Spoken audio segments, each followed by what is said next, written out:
Já, velkomin að Rauðaborðinu.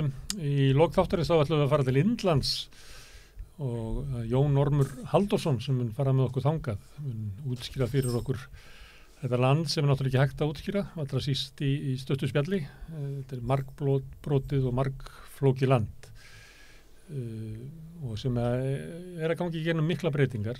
Þar er hindúísk þjóðernisstefna að yfirtaka þetta stærsta lýðræðisland heimsins. Og eins og það sé ekki nóg fyrir Jón Orm að segja okkur það, þá ætlum við að taka svona auka krók til Indónesíu sem er enn flóknara land og enn meira óskiljanlegt. Það kemur allir ljós í spjalli mínu við Jón Orm Halldórsson hérna í lok þáttarins. Svanur Sigurbjörnsson læknir skrifaði eins svona leiðara í Læknablaðið þar sem hann benti á að þegar að nýr landspítali verður tilbúinn að þá mun hann ekki uppfylla alla þörf sem er fyrir legurýmum á Íslandi. Við munum ennþá vera vanta töluvert upp á að það verði hægt og það er ekki ennþá byrjað að plana næsta spítala. Við vitum ekki hvort það sé snjallt að byggja hann á höfuðborgarsvæðinu eða hvort það sé snjallt að styrkja spítala út á landi í sveitarfélögum sem að vaxa mjög hratt eins og Reykjanesi eða Árborg eða Akureyri. Við ræðum þetta við Svan Sigurbjörnsson sem að byrjaði í útskrifað sem læknir 94 og þá er eiginlega svona nýfrjálshyggju sjónarmiðin að taka yfir heilbrigðiskerfið. Ég mun spyrja hann út í það. Hafnarverkamenn í Eimskip það var mál fyrir félagsdómi í dag sem að fjallaði það hvort að þeir gætu gengið úr Eflingu og inni í Sjómannafélag Íslands, orðið deild þar. Það er þetta á ekki við alla hafnarverkamenn, bara þá sem eru hjá Eimskip og ekki einu sinni alla hafnarverkamenn hjá Eimskip. Þannig að það kemur náttúrulega ekki ljós eftir daginn í dag, heldur kannski seinni í vikunni hvort að úr þessu verður. En þeir eiga sér formann og varaformann, Jón Arason og Sverrir Fannberg Júlíusson sem að koma hingað og segja okkur frá því af hverju þeir vilja fara úr Eflingu yfir í Sjómannafélagið. Það er byrjað bankarhrun, kannski ekki í stærðagráðunni sem að við sjáum svona í baksýnisspeglinum frá hrunið 2008 en það hrundi banki fyrir helgi í Bandaríkjunum, Silicon Valley bankin. Og svo var annar banki sem hrundi í New York ríki núna í gær. Við ætlum að veltaði fyrir okkur með Ásgeir Brynjar Torfason kemur hérna sem er nú sérfræðingur í bönkum. En að því að þetta tengist, Silicon Valley bankin tengist teknikeirann og þar ytra að þá kemur Þórarinn Stefánsson með honum sem hefur góða innsýn inn í teknikeirann og Silicon Valley. Við ætlum að ræða við þá hvaða merkingu fall þessa banka hefur og hvort að þetta leiði mögulega til bankarhruns sem að mun komast hingað. En við byrjum eins og annarlega á fréttum dagsins. María, hvað? Já, heyrðu, svona fyrsta frétt dagsins er að kvennalistinn á afmæli. Kvennalistinn var stofnaður 13. mars 1983 á Hótel Esju. Hennar rétt, já.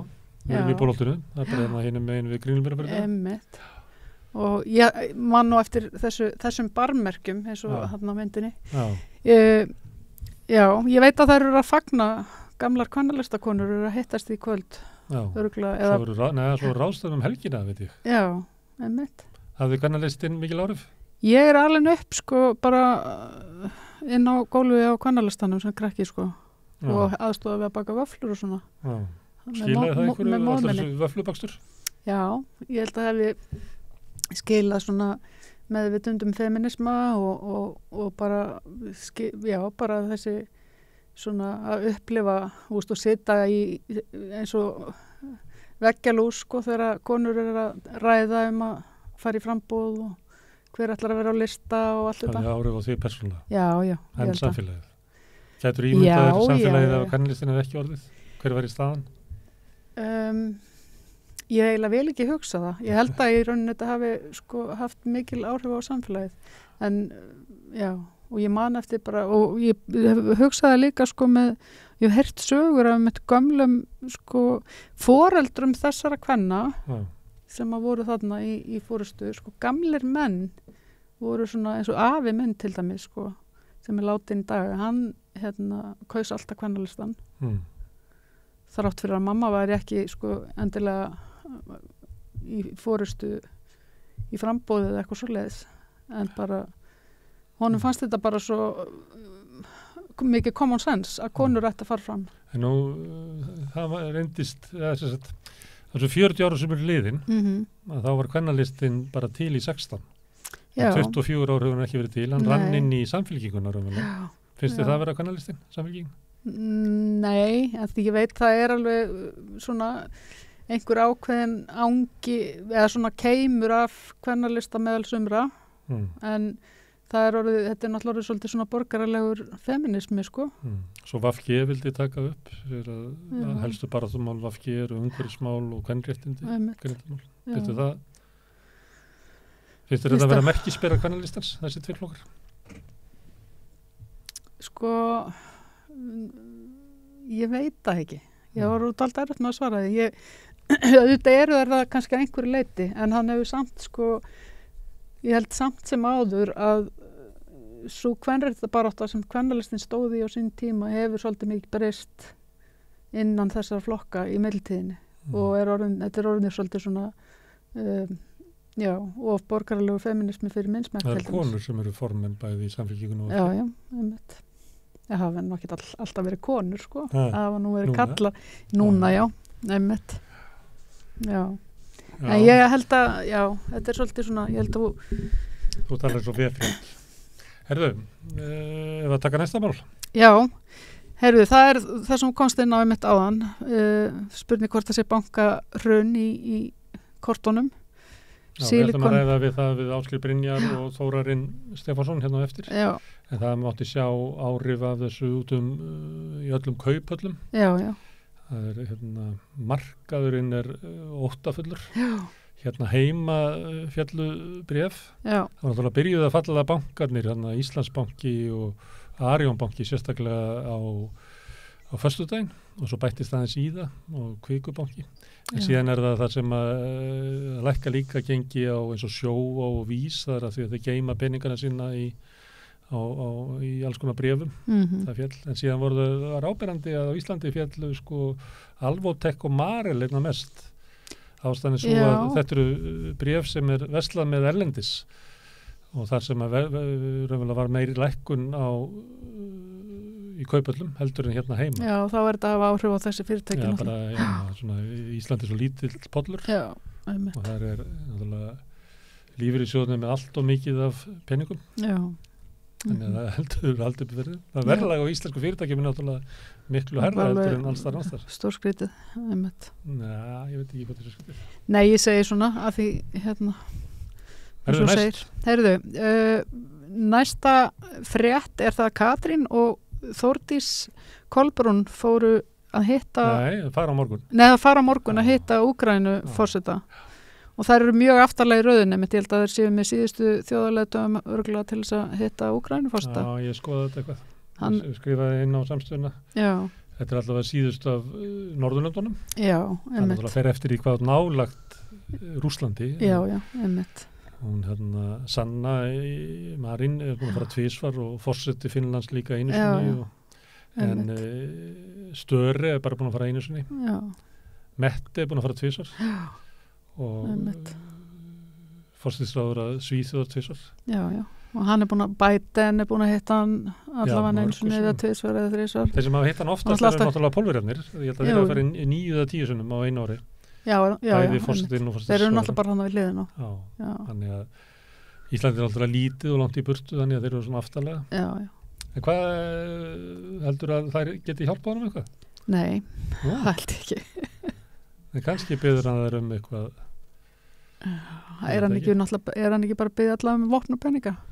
Ég held að alltaf þegar Katrín fer að tala svona hernað, þá fer hann alltaf að leggja áherslu á það sé svona jafnrétti í hernum, þessi konur. Já, heldur það? Heldur hún fara að tala það? Þessi konur sendar á fremstu vílinu. Hún fara að tala hvað heldur það gerir? Heldur þetta sé svona dagvist fyrir stjórnmálafólk að fá að fara til Úkraínu og hitta Selenskí? Ég bara skildi ekki, sko. Lög. ég verð að viðkenna það, mér finnst þetta allt svolítið skrítið Já.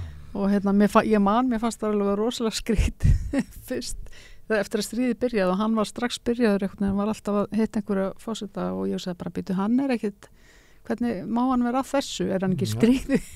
Hann vinnur við þetta, en hann er að safna peningunum, hann að hérna, safna stuðningnum. Já, safna stuðningnum og vopnunum. Hann vinnur við það, kannski hann mikilvægt þegar maðurinn í úkrainska hernum út af þessu. Já. Það er náttúrulega, ég var eitthvað skoða peningan sem hefur farið þannig, kannski ættum við að taka það eitthvað fyrir. Já, og vopnin. Ógrynni af fjármunum sem hefur verið brent, við talum ekki um mannslífið sem hefur verið fórnað í þessu stríði. Nákvæmlega. Stríð kostar. Já, Stríður ókeypis í samanverðinu. Einmitt. Reyndar, því að Ásgeir Brynjar kemur hérna, þá benti hann á það einhvern tímann þegar satt hérna á Rauðaborðið að Evrópu þjóðunar hefur notað 10 sinnum meira fjármagn til þess að draga úr efnahagskreppunni heima fyrir heldur en var varið í stríðið í Úkraínu. Þannig að ef það pælið í hvað í Úkraínu stríð kostar, þá er náttúrulega kostnaðurinn búin að vera alveg gríðarlegur út af afleiðingu þess og viðskipta hindrunum.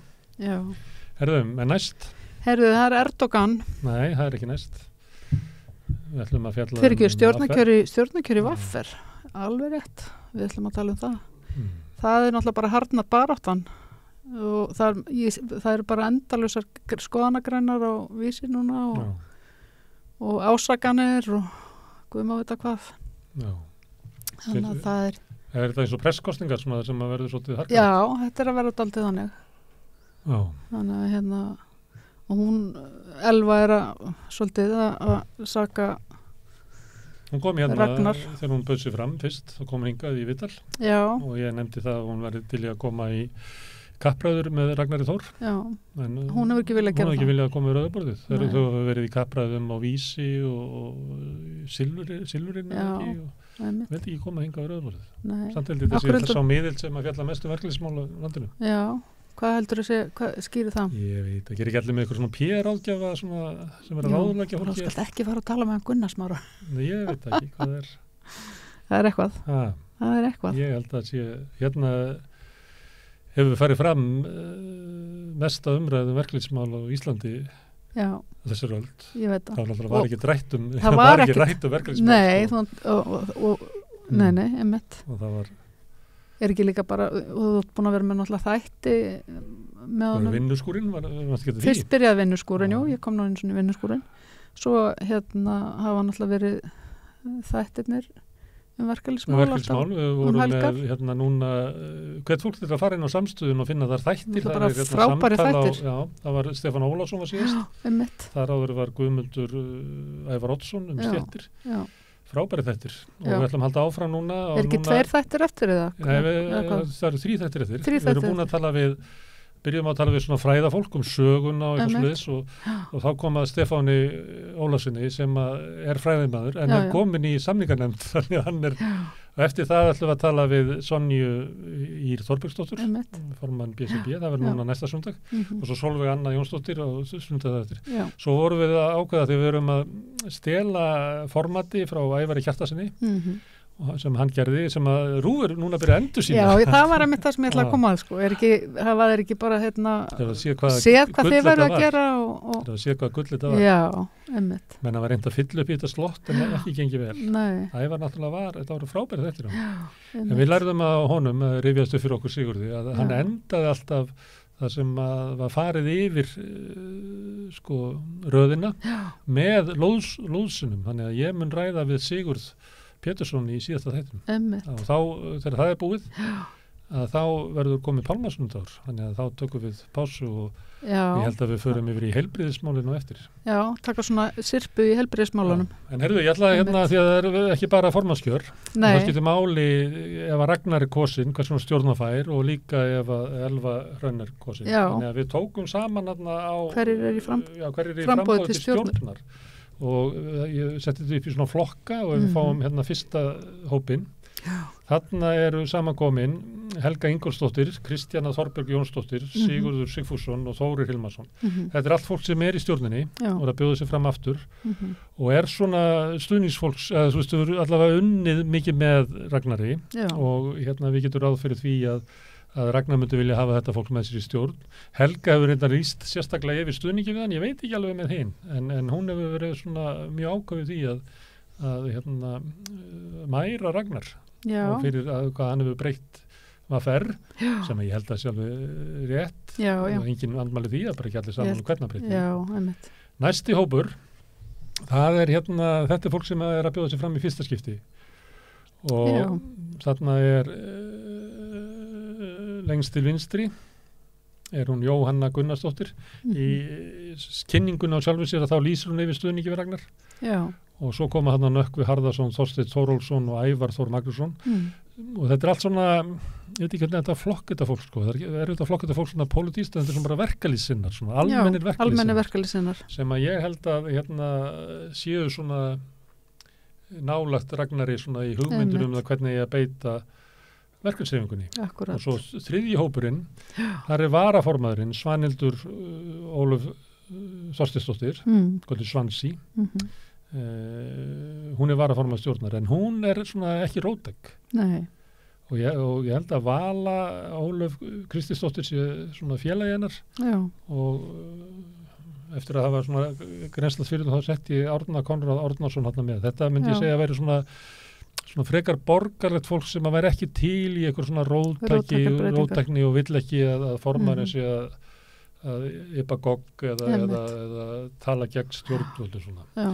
Næsti hópurinn, hann er Ólafur Reimar Gunnarsson, hann var í stjórn Lífeyrissjóðs Verslunarmanna sem manstu eftir í 2019, þá afturkallaði stjórn VFR umboð stjórnarmanna og Ólafur Reimar var mjög ósáttur við það og er núna bjóðið sér fram í stjórnina. Þannig að hann er hann hugsar Ragnari Þór þegjandi þörfina.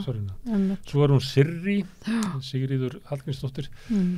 Hún er margir myndu segja hún er svona ultra hægri sem ég veit ekki hvað hún er mjög til hægri í sjálfstæðan, hún skrifaði lengi bakþanga í Fréttablaðinu og var með svona skoðanir þar sem bara fólk sagði bara holy moly hvað þetta var eitthvað pljómaði eins og bara eitthvað djúpt innan úr miðríkju Bandaríkjanna.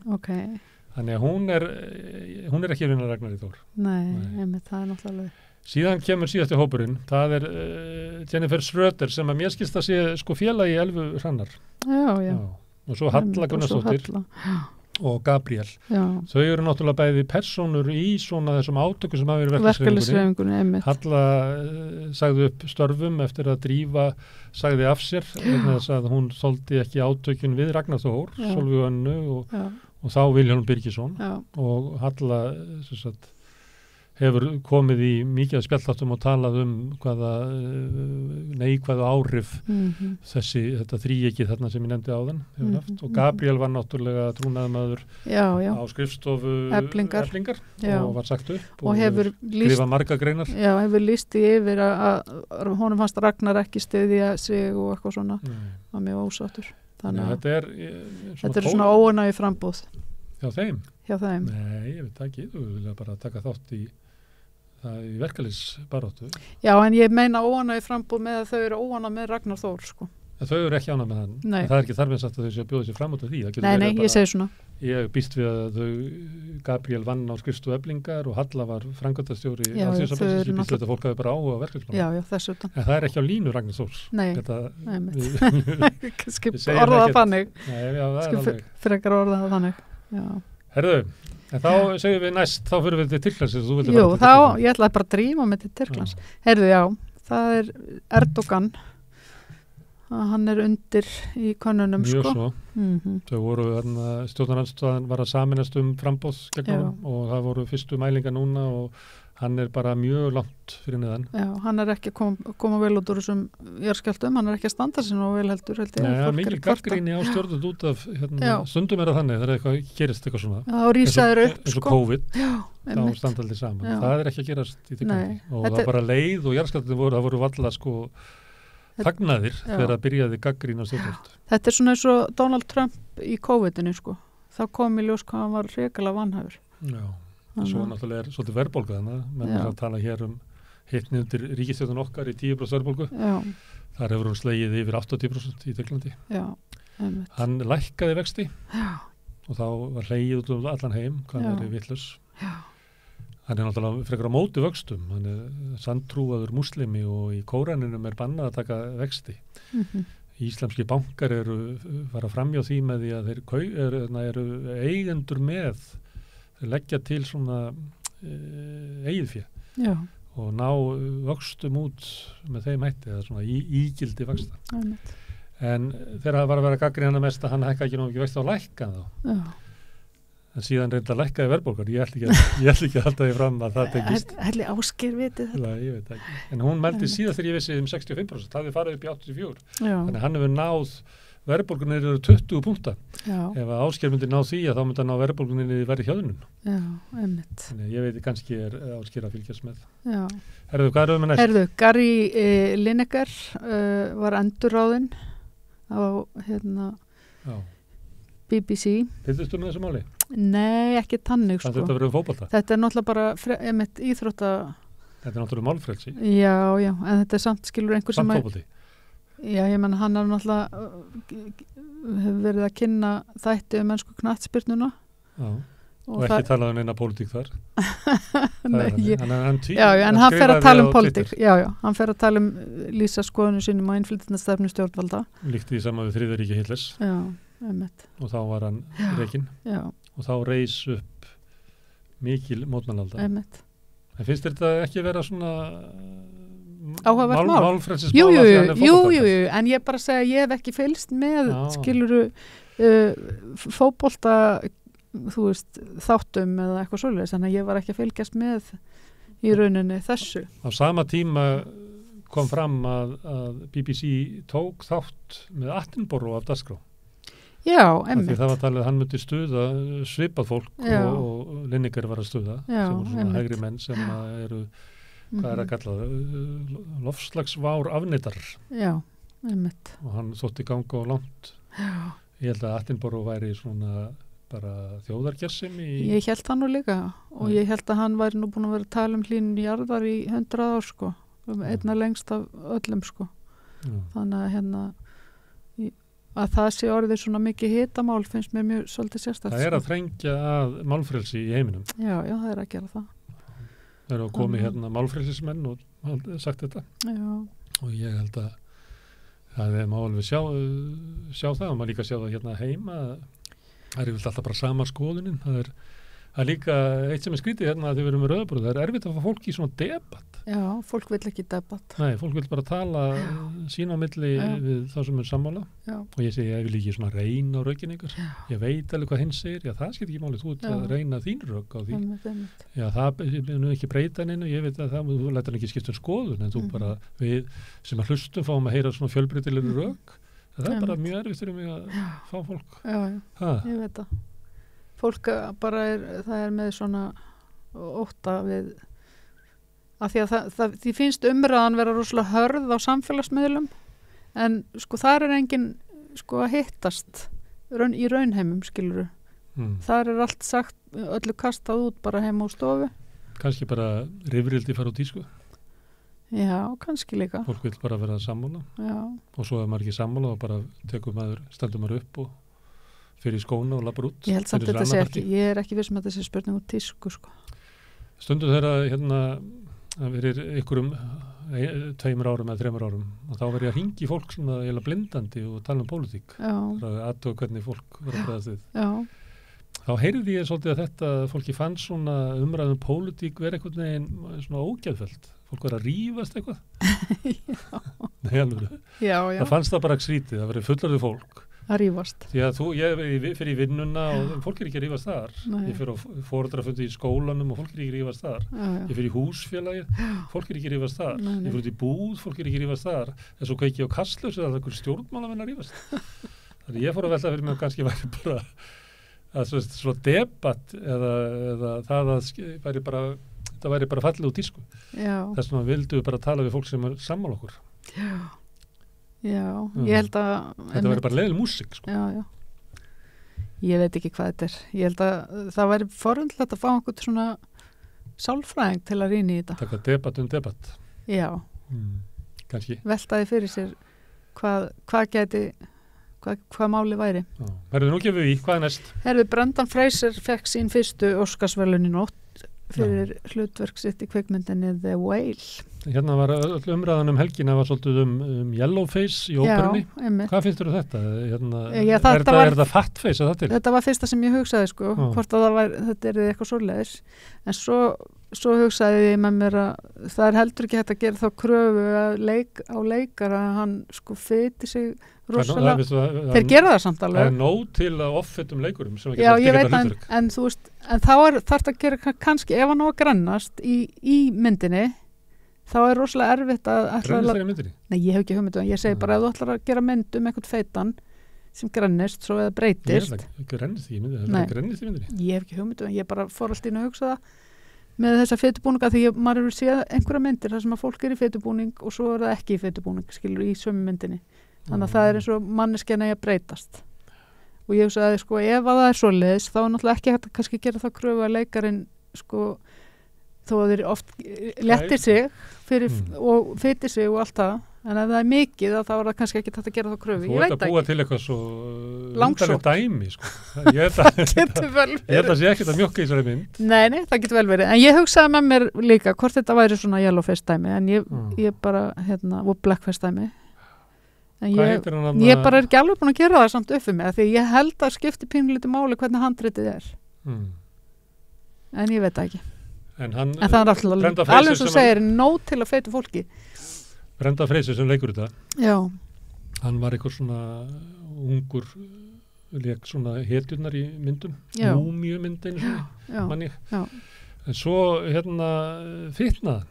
Já. Og hann var svolítið eineltur af papparössunum að vera myndan og fyrir að hafa fitnað. Bumban var aðeins niður fyrir bólinn og þá byrtist þetta út allt og þannig að hann var svolítið offsóttur fyrir að vera fittur, hann hafði ekki verið svona fittur. Leikarar hafa bara löngum verið offsóttir fyrir að fitna 3 gram sko. Hvað heitir hún aftur? Kirsti Alli var alveg bara þvílíkt offsótt. Já, einmitt. Það er náttúrulega óþolandi. Þannig að kannski er Brenda Freyser svona íki hvað hann er feitur í myndinni. Kannski kannski allt í lagi fyrir hann að leika þetta. Ég veit það ekki. Nei, ég veit það ekki. Það er gaman að velta þessu fyrir sig. En það var líka bara forvindilegt að heyra til dæmis hvað fólk bara eins og Tara Margrét og einhverjum myndi segja þetta sko. Já. Fólk sem að tjekka á því. Hefur, já. Fólk er ennþá að tala Yellowface, er ennþá að koma og rosa svona hópar. Já. Það er eitthvað skrifa svona hvað er verið eitthvað svona. Það kom alveg rosa og þannig hópurinn sem að vill bara ekki heyra á það minnst að fólk frá Asíu sé að gera athugasemdir við þetta, hvernig þau eru teiknuð upp sem einhver skrýbó. Fólk er bara rosa hart á móti því. Vill ekki að þannig það fer lítið fyrir svona hugmyndinni að byrja þau lóta að vita þetta best. Já, það fer lítið fyrir henni. Þess að þú varst að gera með því að spyrja. Það fara út í alls konar svona Já. Herðu, hafnaverkamenn vilja fara úr Eflingu. Já. Það er málflutningur fyrir héraðsdómi núna. En þú ætlar að tala við hafnaverkamenn á eftir þetta málið ekki? Formaðurinn heitir Jón Arason sem er náttúrulega stórkostlegt nafn. Já, hann og Magna einhver heiti Jón Arason í dag. Og Sverrir Fannberg Júlíusson sem er varaformaður. Þeir eru ég ætla að spyrja þá að hverju þeir eru þessu. Einmitt. Þetta er náttúrulega sögufræg félög. Þetta er Efling sem er náttúrulega gamla Dagsbrún þar sem að eirar kallanir hjá Eimskip þá var bara samskip bara ekki til bara, voru hjartað í Eflingu þar sem að Gvendur Jaki sagði það hann fór bara og drakk kaffi með kollanum og vissi hvernig hjartast lá þá voru náttúrulega ekki konum leyft að vera í Dagsbrún. Nei, einmitt. Og síðan náttúrulega hefur Dagsbrún saminast inn í Eflingu á samt sókn og hvað heitir það framtíðin. Þannig þar hefur orðið alls konar öðruvísi fólk og samfélagið hefur breyst. Þannig að nú eru fólk í umönnunarstörfum og konur sem eru að þrífa eru orðin ábyggilega langstærsti hluti. Já, ég held að stærsti hlutin séu konur. Kannski líður kollan bara illa, þannig að voru þeir aðalnúmerið. Ég veit ekki. Við spyrum það út í það. Já, einmitt. Eru það búin? Þá erum við komið með þetta. Þá ætlum við að snúa okkur að aðalfrétt dagsins sem er mögulegt bankarun. Við koma hérna eftir örskama stund til mín Ásgeir Brynjar Torfason og Þórarinn Tóti Stefánsson eftir augnablik.